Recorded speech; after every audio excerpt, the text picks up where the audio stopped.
वळूयात पुढील तिसऱ्या महत्त्वाच्या बातमीकडे। राज्यातील बिबट्यांच्या हल्ल्यासंदर्भात मंत्रालयात बैठक आयोजित करण्यात आली आहे। राज्यात बिबट्याचे वाढते हल्ले हा चिंतेचा विषय ठरतायत। त्यावर तोडगा काढण्यासाठी मुख्यमंत्री फडणवीसांच्या उपस्थितीत बैठकीचं आयोजन करण्यात आलं। आजच्या बैठकीत काय निर्णय होणार याकडे आता सगळ्यांचं लक्ष लागलेलं आहे।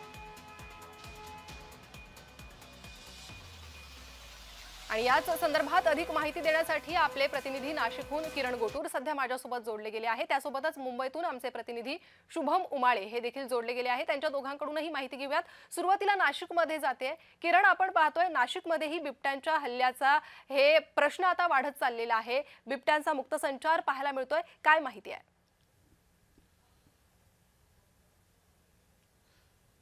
प्रणिता, मागच्या काही दिवसांपासून प्रामुख्याने नाशिक जिल्ह्यामध्ये बिबट्यांचा नागरी वस्तीकडे जो वावर आहे तो कुठेतरी वाढलेला आहे असं आपल्याला म्हणता येईल। कारण अगदी 2 महिने आधी नाशिक रोड भागामध्ये जे देवळाली कॅम्प हा संपूर्ण मध्ये भाग आहे, इथे बिबट्याच्या हल्ल्यात 2 हे चिमुकल्यांचा मृत्यू झालेला होता। अगदी 2-3 दिवसांपूर्वी नाशिकच्या गंगापूर रोड जे अगदी भर वस्ती आहे, जे रहदारीचा हा संपूर्णपणे भाग आहे, इथे खरं तर इथे हर दिवसा हे बिबट्या घुसलेला होता।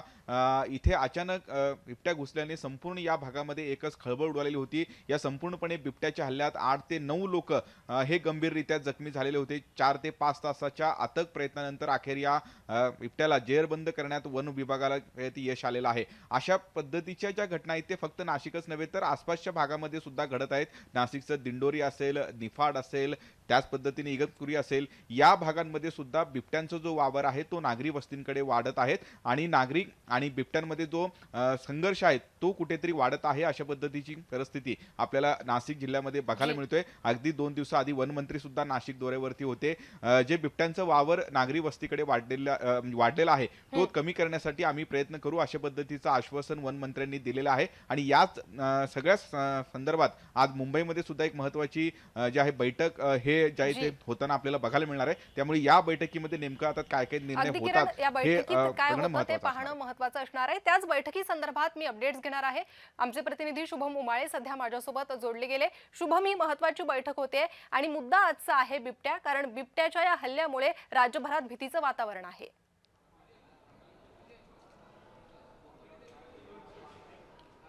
प्रणिता, आज खरं तर मंगळवार आहे। महायुती सरकारची साप्ताहिक कॅबिनेट बैठक जी आहे ती मंगळवारी होत असते आणि त्याच अनुषंगाने आज सर्व मंत्रीगण जे आहेत मंत्रालयात येत असतात आणि दुपारी 1:30 वाजता जी आहे बिबट्यांसंदर्भात एक महत्त्वपूर्ण बैठक जी आहे ती मुख्यमंत्र्यांनी बोलवलेली आहे। खरं तर मुख्यमंत्री देवेंद्र फडणवीस यांनी संपूर्ण महाराष्ट्रामध्ये जे बिबट्यांचे हल्ले सुरू आहेत किंवा धुमाकूळ जो बिबट्यांमुळे होतोय त्याच्या गांभीर्याने दखल घेतली असून एक महत्त्वपूर्ण बैठक बोलवली आहे, ज्यामध्ये दोन्ही उपमुख्यमंत्री आणि वनमंत्री गणेश नाईक हे देखील उपस्थित राहणार आहेत। खरं पाहायला गेलं तर मुख्यमंत्री आज काय निर्णय घेतात बिबट्यांबद्दल हे पाहणं महत्त्वाचं असणार आहे। पण त्यापूर्वी वनमंत्री गणेश नाईक यांनी शूट ॲट साईटची ऑर्डर, बिबट्या दिसल्यास त्याला गोळी मारा अशा पद्धतीचे आदेश जे आहेत ते देण्यात आले आहेत। पण कुठेतरी सर्वसामान्य नागरिक यांचा आरोप होत आहे की प्रशासन जे आहे ते सर्व गोष्टी पाळत नाही आहेत। समजा बिबट्या दिसेल तर मग ते देखील घाबरत आहेत, अशा प्रकारची प्रतिक्रिया ही देखील आपल्याला ऐकायला मिळत आहे। सोबत इतकंच नव्हे तर गुजरातमध्ये जे वनतारा आहे, वनतारामध्ये काही बिबट्यांना तिकडे त्या ठिकाणी शिफ्ट करायचं याबद्दल देखील आज एक महत्त्वपूर्ण निर्णय जो आहे तो होऊ शकतो। आणि प्राथमिकता समजा महाराष्ट्रामध्ये सध्या बिबट्यांची संख्या बघायला गेली तर ती हजारांच्या घरात आहे आणि त्यामुळे कुठेतरी बिबट्यांची नसबंदी होणं यावर देखील आज महत्त्वपूर्ण निर्णय जो आहे मुख्यमंत्र्यांच्या या बैठकीच्या अध्यक्षतेखाली होण्याची दाट शक्यता आहे। आणि अर्थातच यावर निर्णय काय होतो हे पाहणं महत्त्वाचं असेल। पण सध्या बिबट्यांचा वावर जो आहे तो मोठ्या प्रमाणात नागरी वस्तीमध्ये वाढताना दिसून येत आहे। खरं तर जंगल परिसर जो आहे तो कुठेतरी कमी होत आहे मानवी वस्ती वाढल्यामुळे आणि थेट मानवी वस्तीमध्येच बिबट्यांचा वावर होत असल्या कारणाने सातत्याने हमले होत आहेत आणि अनेक नागरिकांचा जो आहे तो जीव देखील जात आहे। अगदी लहान 5 वर्षाची मुलगी असेल किंवा 8 वर्षाचा मुलगा असेल अशी उदाहरणं जी आहेत ते समोर आले आहेत की ज्यांच्यावर हल्ला झालेला आहे। आणि त्यामुळेच राज्यभरात सध्या भीतीचं वातावरण आहे आणि त्यामुळेच मुख्यमंत्र्यांना यावर बैठक बोलवावी लागलेली आहे। किरण, धन्यवाद तुम्ही दिलेल्या या सविस्तर माहितीसाठी। शुभम आपल्यासोबत मुंबईतून जोडले गेले होते। शुभम, धन्यवाद या सविस्तर माहितीसाठी।